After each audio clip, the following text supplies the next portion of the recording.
पाप लागत नाही असा याचा अर्थ आहे. तत्वकर्मफल असं मृत्यू तृप्त निराश आहे बघ. आणि सदैव आपण तृप्त असलं पाहिजे. कोणत्याही वासना आणि हव्यास आपल्या मनामध्ये येता कामा नये असा याचा अर्थ आहे. विठ्ठल विठ्ठल.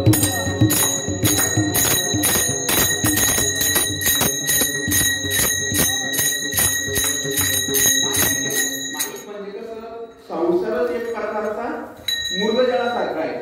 मृगजळाची का कळी ते जिथे दुरूनच निघाली वाचून येते साळी वेळी लावणी शिकाई. माऊली ज्ञानोबराय म्हणतात की मृगजळाच्या तळ्याच्या पाण्यावर कोणी केळीचा बगीचा किंवा साळी भात पिकवला असं होत नाही. तसं संसार हे मृगजळासारखे आहे.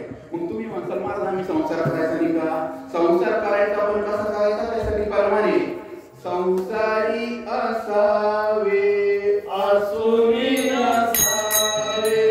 संसारी असावे असुनी नसावे.